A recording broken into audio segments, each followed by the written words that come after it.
විමර්ශනාංශයේ තමයි අපි දැන් මේ ඉන්නේ. විමර්ශනාංශයේ ගොඩක් වෙලාවට විමර්ශන මූලාශ්‍ර දැනුම කළමනාකරණය කරන්නේ කොහොමද? ශනික තොරතුරු ප්‍රවේශයට තමයි විමර්ශනාංශයට සකසලා තියෙන්නේ.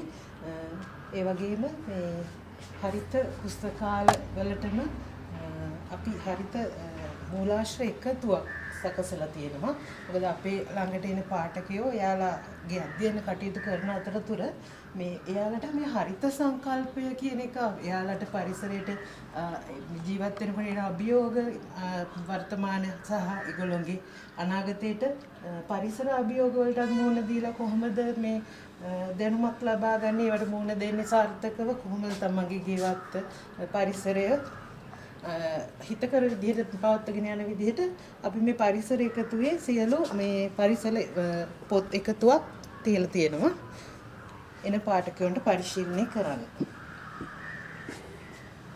එතකොට එයාලා මේ ප්‍රවිෂ්ඨ වුණ ගමන් විමර්ශනාංශයට එයාලා ඒ දකින්න දේ පවා මේ සංකල්පේ එයාලට යන්න පුළුවන්කම තියෙනවා.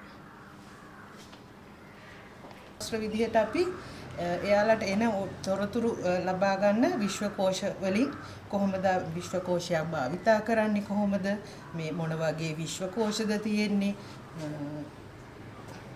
එක එක විෂයන් ආශ්‍රිතව විශ්වකෝෂ තියෙනවා මේ සිංහල විශ්වකෝෂය සිංහල භාෂාවේ ඕනම තොරතුරක් ලබා ගන්න පුළුවන් මේ බ්‍රිටානිකා විශ්වකෝෂය ලෝකෙ 95ක් විතර භාවිතා කරන්නේ තොරතුරු මේ ලබා ගන්න මේ විශ්වකෝෂය අපි ඒවට ගන්න ක්‍රම කොහොමද කරන්නේ ඒ දේවල් සකසලා තියෙනවා විශේෂයෙන්ම විමර්ශන මූලාශ්‍ර වලින් ඒගොල්ලන්ගේ අධ්‍යයන කටයුතු සාර්ථක කරගන්න මොනවාද විමර්ශන මූලාශ්‍ර කියන විදිහට අපි පොත් අපේ ශබ්දකෝෂ ටික විශ්වකෝෂ ටික වර්ගීකරණය කරලා එයාලට පරිශීලනය කරන ආකාරය විමර්ශනයට ආවම කොහොමද එකපාර තමන්ගේ තොරතුරට ප්‍රවිෂ්ඨ වෙන්නේ කොහොමද කියන එක මේ පිළිවෙලට ගබඩා කරලා තියෙන පොත් වලින් ගන්නෙ කොහොමද කියන විදිය අනුරුවක් විදිහට මෙතන මේ අපි සකසලා තියෙනවා.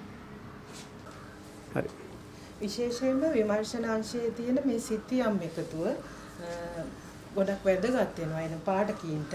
මොකද එක එක ආකාරයේ සිතියම් මාර්ග සිතියම් පළාත් සිතියම් ලෝක සිතියම් තාරකා සිතියම් දිස්ත්‍රික්ක ලංකා ඒ විදිහට එයාට මේ සිතියම් ටික අපි ගොඩනගලා තියෙන එකතුවක් විදිහට ඒ වගේම මේ සිතියමේ කොහොමද සිතියම් බලන්නේ බලන ක්‍රම අපි ඒවත් පාඨකයන්ට අවශ්‍ය නම් සාකච්ඡා කරනවා ඒ වගේම සිතියමක් කියලා කොහොමද නිර්මාණය වුණේ ලෝකෙට කියන එක හඳුන්වලා දෙනවා ඒට අවශ්‍ය කරන පොත්පත් මූලාශ්‍ර අපි ළඟ තියෙනවා ඒ වගේම විශේෂයෙන්ම අපි තැනක් ගැන නැත්නම් ස්ථානයක් ගැන හිතපු ගමන් සුචියක් ආකාරයෙන් අපි කියන එක කැටලොග් මේ ඇට්ලස් වල කැටලොග් එකක් කියවලා සිතියම් කියවීම කියලා හඳුන්වනවා අවශ්‍ය ආකාරයට මේ ඉන්ඩෙක්ස් එකක් භාවිතයෙන් මේ ශනිකෙන් ස්ථානය හොයාගන්න විදිහ අපි කියලා දෙනවා පොදු භූගෝලය කරන විෂය කරන අයට ගොඩක් වැදගත් වෙනවා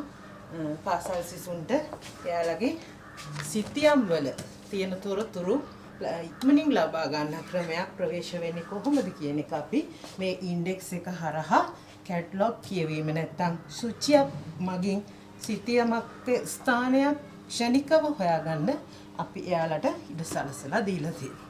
ඒ වගේම ගොඩාක් විෂයන් පොත් තියෙනවා. උසස් අධ්‍යාපනයට අවශ්‍ය කරන එකතු පළාත් එකතුව කෘති එකතුව ගොඩාක් දේවල් තියෙනවා. විමර්ශන මූලාශ්‍ර ත්‍රියල්ලමගෙන්ම අඩංගු කරලා තියෙනවා. එයාලා එන ඕනම ප්‍රවේශයකට තොරතුරක් ලබා දෙන විදිහට සකසලා තියෙනවා විමර්ශන.